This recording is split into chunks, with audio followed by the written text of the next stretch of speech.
Assalamualaikum warahmatullahi wabarakatuh. Saya Satria Saiful Rahman, NPM 03.2018.1.07.438. Dalam kesempatan kali ini, saya akan mencoba untuk mempresentasikan mengenai tugas 1 peralatan tegangan tinggi kelas V, minggu kelima. Nah, di sini Kak, saya akan memaparkan ada 3 jenis materi utama, yakni sistem pendingin trafo, kemudian jenis PMT, kemudian lightning arrestor atau disingkat LA atau sering dikenal arrestor. Nah, langsung ke materi. Untuk yang pertama adalah sistem pendingin trafo. Sistem pendingin trafo sendiri itu dilakukan dengan tujuan untuk mengurangi kenaikan suhu pada transformator yang berlebihan untuk menyalurkan panas dari dalam menuju luar trafo, yang mana panas tersebut dapat mengakibatkan rusaknya isolasi di bagian dalam trafo. Nah, panas itu sendiri dihasilkan dari inti besi kumparan yang ditimbulkan akibat rugi-rugi besi dan rugi-rugi tembaga pada trafo saat trafo tersebut bekerja. Ini seringkali terjadi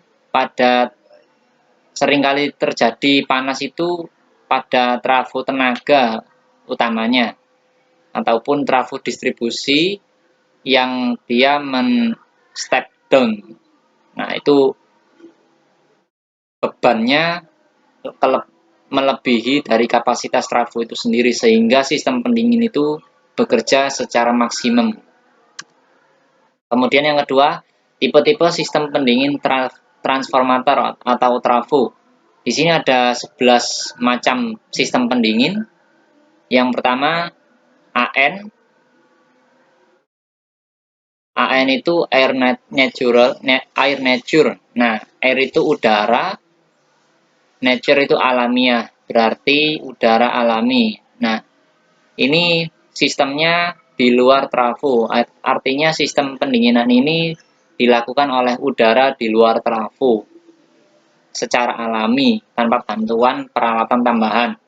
Kemudian air force, AF atau disingkat AF itu sama, dia di luar trafo, hanya saja sirkulasinya menggunakan sistem paksa, artinya menggunakan peralatan tambahan, baik itu blower ataupun fan atau kipas. Kemudian yang ketiga ada ONAN. ONAN itu merupakan singkatan dari oil nature, air nature. Nah, di sini menggunakan kata oil berarti ada minyak di dalam trafonya. Di dalam trafo ada minyak yang menggunakan sirkulasi alamiah.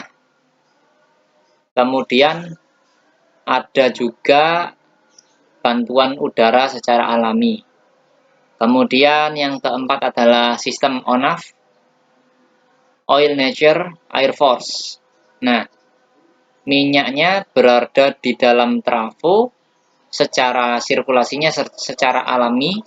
Kemudian untuk udaranya secara paksa di luar trafo, artinya menggunakan fan atau bantuan blower atau bantuan peralatan yang lain. Kemudian ada sistem OFAN, Oil Force Air Nature. Nah, ini untuk minyaknya menggunakan sistem pompa. Kemudian udaranya alami. Ada OFAF, Oil Force Air Force, sama-sama menggunakan peralatan bantu baik itu minyak ataupun udara. Kemudian Oil Force dan Wind Force. Nah, kemudian ada kombinasi dari antara ONAN dan ONAF, ada kombinasi ONAN dan OFAN, ada kombinasi ONAN dan OFAF, ada kombinasi ONAN dan OFWF. Kemudian ini untuk deskripsi dari onan itu sendiri, onan, onaf, ofaf, odaf. Onan atau oil nasher, air nasher merupakan minyak yang bersirkulasi di dalam radiator tanpa menggunakan bantuan tanpa peralatan tambahan ataupun secara alamiah seperti yang tadi kami paparkan. Dan radiator sendiri pendinginannya dengan udara bebas. Radiator itu sistem pendinginan dari luar itu dengan udara bebas. Kemudian ONAF, sirkulasi dalam radiator tanpa menggunakan bantuan, itu minyak. Radiatornya menggunakan radiator pendinginannya dibantu dengan semburan udara melalui kipas atau fan. Kemudian OFAF, oil force, air force, minyak dan radiatornya menggunakan peralatan tambahan. Nah, ini ada radiator dibantu menggunakan pompa minyak, sedangkan radiator pendinginnya dibantu dengan semburan udara melalui fan. Kemudian ODAF, oil draft air force, pendinginan menggunakan minyak dan udara, jadi kombinasi. Untuk minyak diarahkan tepat ke pusat-pusat panas pada belitan trafo, jadi dipompakan ke arah inti belitan, inti kumparan. Untuk udara dibantu menggunakan blower atau fan. Nah, sistem pendinginan pada trafo menjadi salah satu acuan dalam pemilihan trafo pada suatu aplikasi, yang mana sesuai dengan standar SPLN nomor 8 ayat A tahun 1978 pada halaman kedua ataupun tercantum pada standar SPLN 8 ayat 1 tahun 1991 pasal 5 halaman 14, yang mana pada butirannya ini saya ambil untuk butiran 13 saja karena di sini yang mencantumkan persyaratan untuk pemilihan jenis trafo, yang mana jenis pendinginan bila trafo mempunyai beberapa cara pendinginan. Nah, bisa diambil dari daya pengenalnya atau nameplate-nya, ditunjukkan oleh presentasi dengan sistem yang menunjukkan 70-100%, itu baik onan atau onaf. Kemudian yang ketiga adalah jenis-jenis PMT. Jenis-jenis PMT menurut kategorinya dibedakan menjadi 4. Yang pertama berdasarkan kategori pemadam busur apinya dibedakan menjadi 5, yakni ada air circuit breaker atau air CB, kemudian yang kedua air blast CB, yang ketiga oil CB, yang keempat vakum CB, yang kelima SF6CB. Jadi air CB itu circuit breaker yang menggunakan minyak untuk pemadaman busur apinya. Kemudian ada air blast CB, kemudian oil CB. Yang tadi air itu menggunakan udara, udara. Kemudian yang ketiga itu oil CB menggunakan minyak. Kemudian vakum menggunakan ruang hampa. Kemudian SF6 menggunakan gas.